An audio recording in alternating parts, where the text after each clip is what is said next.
ಎಲ್ಲರಿಗೂ ನಮಸ್ಕಾರ. सबको नमस्कार. ಎಲ್ಲರಿಗೂ ಕನ್ನಡದ ನಮಸ್ಕಾರ. सबको कन्नड़ का नमस्कार. मुझे इतना 7 दिन कर्नाटक में रहे, कन्नड़ का एक नमस्कार बोलो. ಎಲ್ಲರಿಗೂ ಕನ್ನಡದ ನಮಸ್ಕಾರಗಳು.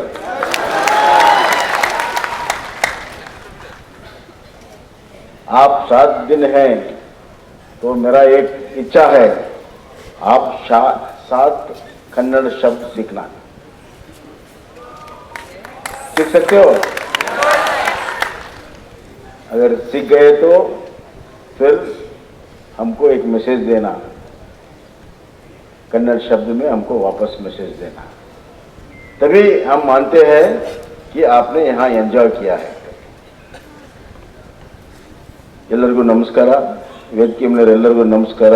ನಂತವತ್ತ ರಾಜ್ಯಪಾಲರಾದ ತಾವರ್ಚಂದ್ ಗೆಹ್ಲೋಟ್ ಅವರೇ, ನಮ್ಮ ಕೇಂದ್ರದ ಸಚಿವರು, ಕರ್ನಾಟಕವನ್ನು ಅತ್ಯಂತ ಸಮರ್ಥವಾಗಿ ನಿಭಾಯಿಸುತ್ತಿರುವಂಥ ಶ್ರೀ ಪ್ರಹ್ಲಾದ್ ಜೋಶಿ ಅವರೇ, ನಮ್ಮ ವಿಧಾನ ಪರಿಷತ್ತಿನ ಅಧ್ಯಕ್ಷರಾದಂಥ ಹಿರಿಯರಾದ ಬಸವರಾಜ ಹೊರಟ್ಟಿ ಅವರೇ, ನಮ್ಮ ಈಗ ತಾನೇ ಮಾತನಾಡಿ ಇಡೀ ದೇಶಕ್ಕೆ ಯುವ ಸಂದೇಶವನ್ನು ಕೊಟ್ಟಿರುವಂಥ ಯೂತ್ ಅಫೇರ್ಸ್ ಮತ್ತು ಇನ್ಫಾರ್ಮೇಷನ್ ಬ್ರಾಡ್ಕಾಸ್ಟಿಂಗ್ ಸಚಿವರಾದಂಥ ಅನುರಾಗ್ ಠಾಕೂರ್ ಜಿ ಅವರೇ, ಮತ್ತು ನಮ್ಮ ಯೂತ್ ಮಿನಿಸ್ಟರ್ ಆದಂಥ ನಾರಾಯಣ್ ಗೌಡ್ರೆ, ಶಾಸಕ ಮಿತ್ರರಾದಂಥ ಅರವಿಂದ್ ಬೆಲ್ಲದ್ ಅವರೇ, ಅಮೃತ್ ದೇಸಾಯಿ ಅವರೇ, ಉಸ್ತುವಾರಿ ಸಚಿವರಾದಂಥ ಹಲಪಚ್ಚ ಅವರೇ, ಮೇಯರ್ ಆದಂಥ ಈರಣ್ಣವರೇ, ವೇದಿಕೆ ಮೇಲಿರುವ ಗಣ್ಯರೇ, ಇಲ್ಲಿ ನೆರೆದಿರುವಂಥ ಎಲ್ಲ ಆತ್ಮೀಯ ಯುವ ಬಂಧುಗಳೇ. ಸಮಸ್ಯೆ ಏನಂದರೆ ಕನ್ನಡದಾಗ ಮಾತಾಡಬೇಕು ಅಥವಾ ನಿಮಗೆಲ್ಲ ತಿಳಿಯುವ ಭಾಷೆಯಲ್ಲಿ ಮಾತಾಡಬೇಕು ಅಂತ. ಅನುರಾಗಿಗೆ ಸಮಸ್ಯೆ ಇಲ್ಲ, ಅವನು ಹಿಂದಿಯೊಳಗೆ ಮಾತಾಡಬೇಕು. ಕನ್ನಡದಿಂದ ಪ್ರಾರಂಭ ಮಾಡ್ತೇನೆ, ಆಮೇಲೆ ಹಿಂದಿ ಮತ್ತು ಇಂಗ್ಲೀಷ್ ಇರ್ತಾವೆ. ಮೊಟ್ಟ ಮೊದಲನೇದಾಗಿ ನಾನು ಭಾರತ ಸರ್ಕಾರಕ್ಕೆ ಧನ್ಯವಾದಗಳನ್ನು ಹೇಳಕ್ಕೆ ಇಚ್ಛಪಡ್ತೀನಿ. ವಿಶೇಷವಾಗಿ ಅನುರಾಗ್ ಠಾಕೂರ್ ಜಿ ಅವರಿಗೆ, ಪ್ರಹ್ಲಾದ್ ಜೋಶಿ ಅವರಿಗೆ. ರಾಷ್ಟ್ರೀಯ ಯುವ ಒಂದು ಹಬ್ಬವನ್ನು, ಮೇಳವನ್ನು ಕರ್ನಾಟಕಕ್ಕೆ ಮಾಡುವಂಥ ಅವಕಾಶಗಳನ್ನು ಅವರು ಮಾಡಿಕೊಟ್ಟಿದ್ದಾರೆ.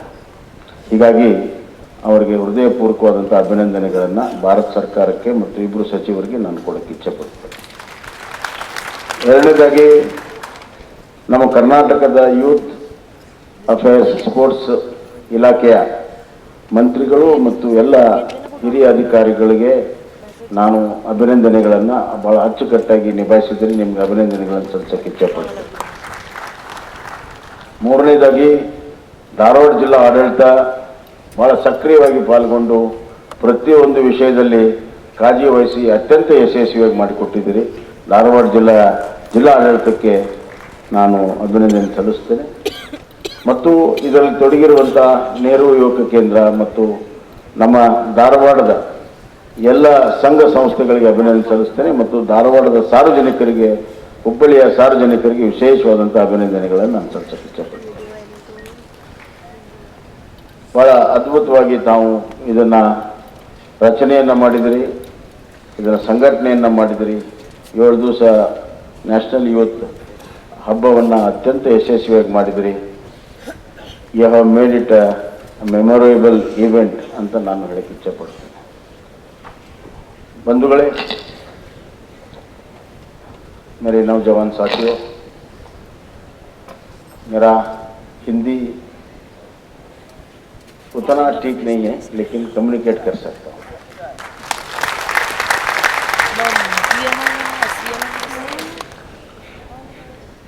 आप विभिन्न प्रांत से आए हैं, देश, राष्ट्र, राज्य से आए हैं, कोने कोने से आए हैं. वहाँ का भाषा, वहाँ का जो कल्चर है, संस्कृति है, विभिन्न है. उधर का जिंदगी भी विभिन्न है. फिर भी इतना विभिन्न रहे तो भी हमारा दिल जब धड़कता है तो सब एक ही नाम पे पूरा दिल धड़कता है, वो भारत माँ.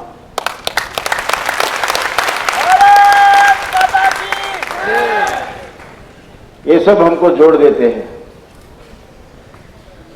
इंसान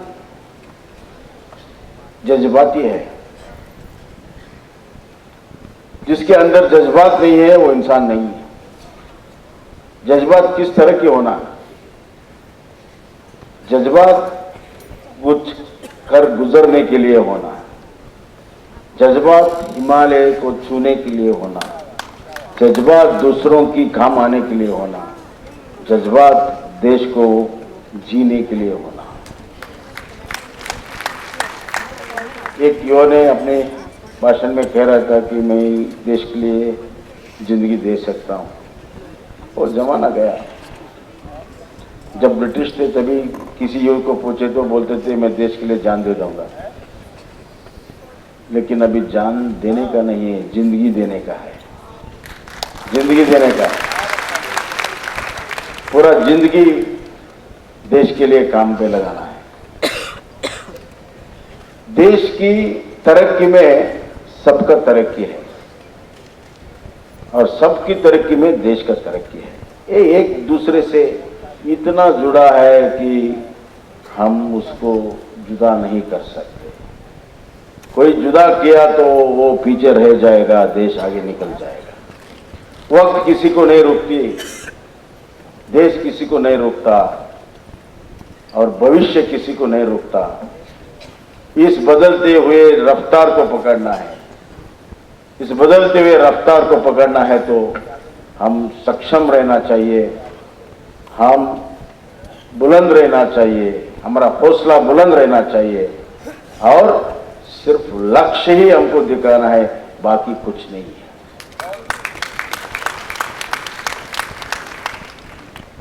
जिंदगी में ये जो यूथ का पीरियड है, ये बहुत ही इंटरेस्टिंग है, रंगीन है, जिंदा दिली है, और मजे के भी है। इसको कोना नहीं। अगर कोई यूथ का जिंदगी में कुछ नहीं किया तो पूरा जिंदगी कुछ नहीं करेगा। और अभी जो आप जिंदगी को एंजॉय कर सकते हो, इसका ये मतलब नहीं है कि हम कुछ नहीं करेंगे, सिर्फ एंजॉय करेंगे, ऐसा नहीं है। काम में एंजॉयमेंट मिलेगा, तरक्की में एंजॉयमेंट मिलेगा, हासिल करने में एंजॉयमेंट मिलेगा, और अपनी ड्रीम्स को बनाने में एंजॉयमेंट मिलेगा। सपने साकार करने का उसमें बहुत बड़ा एंजॉयमेंट है। और अभी जो आप चाहते हो वो आगे आप बन सकते हैं। दुनिया में सबसे ऊंचाई शिखर कौन सा है? Mount Everest. उसको पहली बार जो चढ़ा वो भारतीय थे, तेनसिंह। तेनसिंह एक शर्फ का कम्युनिटी का है। शर्फ का मतलब शपड़, हिमालय के नीचे इसमें रहते थे, तबेले में रहते थे। रोज उनका माँ उसको लेके जाते थे एक छोटा सा हिलॉक में। 25 उनका शीप्स था, बकरियां थी, तो उसको घास, पूरा दिन घास खिला के वापस लेके आना शाम को। तो उसके हाथ में जो रोटी रहती है ना, उसको दे के, सिर्फ रोटी दे के वापस नहीं आती थी वो। उस लड़के को सिर में ऐसा हाथ घुमा के बोलती थी, बेटा ये जो बगल में है ना माउंट एवरेस्ट है, इसको चढ़ोगे तुम? रोज पूछती थी, ये माउंट एवरेस्ट सबसे बड़ा है, इसको चढ़ोगे तुम? चढ़ोगे तुम? 42 इयर्स में तेनसिंह ने उस पे ऊपर चढ़ा माउंट एवरेस्ट पे, और भारत का ध्वज, तिरंगा उधर चढ़ा दिया। ये चढ़ना बहुत मुश्किल है, आसान नहीं है। आफ्टर 4-5,000 फीट में ऑक्सीजन कम होता है। बहुत सारे लोग उधर पहुंच नहीं पाए, गुजर गए। लेकिन ये थाकर हुआ था, इसलिए वो चढ़ के तिरंगा फैलाया। नीचे आने के बाद लोगों ने उसको पूछा, खास करके प्रेस वाले ने पूछा उसको, कैसा लगता है तुमको, 42 ईयर्स में आपने इसको हासिल किया? तब तक कोई नहीं किया था, अभी तो बहुत सारे लोग किए हैं। तो उन्होंने बोला हंस के, मैं 42 ईयर्स में हासिल नहीं किया, 10 बरस था तभी मैं हासिल किया हूँ। जिस दिन मेरा माँ पूछे चढ़ोगे चढ़ोगे, तो मैं मेरा इरादा पक्का किया कि एक ना एक दिन इसको चढ़ के ही दिखाएंगे। तो इसका मतलब है, जो आप अभी जो निश्चय करेगा और आपका जो भी हासिल करने का आप ठहर करेगा, जितना भी बुलंद हो, जितना भी ऊंचा हो, जितना भी तकलीफ हो, अगर आपके मन में कर गुजरने का एक पक्का इरादा है और इरादा को कायम करने के लिए कठिन परिश्रम करने का आपका इरादा है, तो कोई चीज इम्पॉसिबल नहीं है, सब पॉसिबल है। हम जो ऊपर बैठे हैं वो मौका हमको नहीं है, सब कुछ करने का मौका नहीं है, अभी वो गुजर गया। लेकिन आपके साथ है, जो चाहिए आप कर सकते, जो चाहिए जहां पहुंचना पहुंच सकते, जो चाहिए आप सक्सेसफुल हो सकते हैं। और इंडिया के नौजवानों का आईक्यू बाकी विदेशी लोगों के साथ कंपेयर किया तो हमारा आईक्यू सबसे बड़ा है। जो बच्चा इंडिया में सेकेंड स्टैंडर्ड, थर्ड स्टैंडर्ड में मल्टीप्लिकेशन डिवीजन करता है, वही काम अमेरिका में 7th स्टैंडर्ड में करता है। चौथी या 5वीं में उसको डिवीजन करने के लिए बोलो नहीं आता, क्योंकि उसका एजुकेशन सिस्टम ऐसा है। हमारा आईक्यू जो पुराने से ऐसा है, और हमारी सबसे बड़ी ताकत, भारत की सबसे बड़ी ताकत है हमारी संस्कृति, हमारा संस्कार और हमारी जो जनसंख्या, जो पॉपुलेशन है, वो हमारी ताकत है। मान लीजिए जब हमको आज़ादी आया, 30 लाख थे हमारे, 30 करोड़ थे हमारे आबादी, खाने के लिए अनाज नहीं था, विदेश से मांगना पड़ता था, 30 लाख होता। अभी 1 करोड़ 30 लाख है, सबको अनाज मिलेगा, पेट में खाना मिलेगा, सबको मिलेगा। कोविड आया, फिर भी एक भी भूखा नहीं मरा, थैंक्स टू नरेंद्र मोदी जी, हमारा प्राइम मिनिस्टर। गरीब कल्याण योजना से सबको अनाज दिया, सबको काम दिया, वैक्सीनेशन दिया, मजबूत किया इस समाज को और खड़ा कर दिया। किसी भी मुश्किल हालात में भारत खड़ा हो सकता है, मुकाबला कर सकता है और जीत सकता है। ये हमारे भारत में, हमारे काल में हो रहा है। मैं पुरानी कहानी नहीं बता रहा, आप लोगों की काल में हो रहा है। तो आप सब लोग देखना चाहिए हमारे आजू बाजू में क्या हो रहा है, बाकी देशों में क्या हो रहा है, हमारा देश क्या कर रहा है, कितना बड़ा बड़ा हासिल कर रहे हैं, हमारा ट्रांसपोर्टेशन कितना इजी हो गया है, हमारा लाइफ कितना बढ़ रहा है, हमारा इकोनॉमी कैसे बढ़ रहा है, इसका असर हमारे लाइफ में क्या है, हमको क्या मौका है, अपॉर्चुनिटीज क्या है। पहली बार डेमोक्रेटिक डिविडेंड के बारे में कोई बात किया है तो हमारा प्रधानमंत्री नरेंद्र मोदी जी ने किया। तब तक सब प्रधानमंत्री और सब बड़े बड़े लोग बोलते थे कि जनसंख्या एक बड़ा बोझ है भारत पे, हमारे डेवलपमेंट में बहुत बड़ा बाधा है जनसंख्या। लेकिन पहली बार कोई नेता, कोई देश का प्रधानी डेमोग्राफिक डिविडेंड में बारे में बात किया, क्योंकि 46% युवा है उसमें, भविष्य है उसमें, ताकत है उसमें, इसलिए उन्होंने स्किल इंडिया बोले। अगर हमारे युवकों को स्किल दिया तो सब कुछ हासिल हो सकता है। एजुकेशन के साथ स्किल दिया, स्किल इंडिया कार्यक्रम दिया। बाद में स्किल इंडिया के बाद में उन्होंने मुद्रा योजना किया सेल्फ एम्प्लॉयमेंट के लिए, और उसके बाद बहुत सारे ऐसे कार्यक्रम के स्वामिधि योजना, सब गरीब को लिए इतना कार्यक्रम दिया है। अगर कोई अपने पैर पे खड़ा होना चाहता है आज भारत में, इससे बड़ा मौका कभी भी नहीं मिलेगा जो नरेंद्र मोदी जी के काल में है। मैं चैलेंज देता हूं, अगर किसी और के जमाने में ऐसा एक एटमॉस्फेयर था भारत के बारे में, जो आत्मविश्वास की भारत है, आत्मनिर्भर की भारत है, विश्व मान्य नेता अगर कभी भी भारत में आया है तो अभी आया है और कल के लिए आया है। आज जो नरेंद्र मोदी जी कर रहे हैं वो कल की भारत, भविष्य की भारत में कर रहे हैं। इसलिए उन्होंने कहा एक भारत श्रेष्ठ भारत। हमारे एकता में ताकत है। जितना भी भाषा रहने दो, जितना भी कल्चर रहने दो, लेकिन हमारा सोच, हमारा धड़कने सब भारत माँ के लिए है। इसलिए ऐसा एक मैसेज यहाँ हमारे यूथ फेस्टिवल से जाना चाहिए। और हमारे कर्नाटक में यूथ के लिए बहुत सारे कार्यक्रम ऐसे बना रहे हैं। हमने ये बरस में स्वामी विवेकानंद युवा शक्ति योजना अभी लॉन्च कर रहे हैं।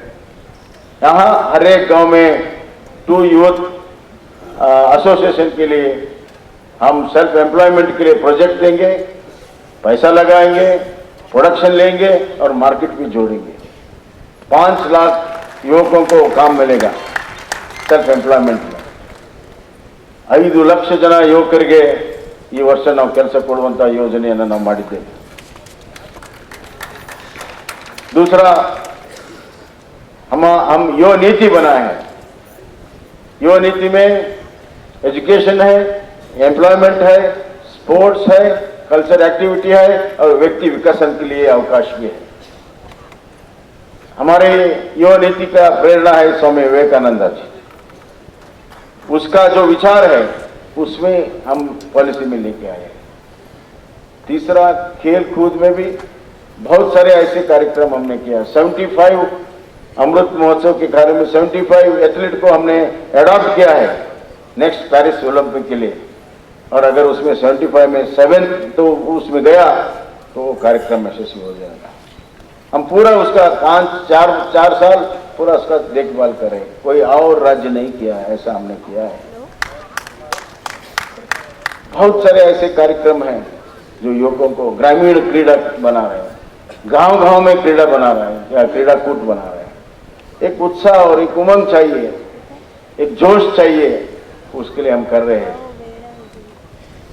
मेरा इतना ही रिक्वेस्ट है, अगर खेलना है तो 2 तरीके होते हैं खेलने में।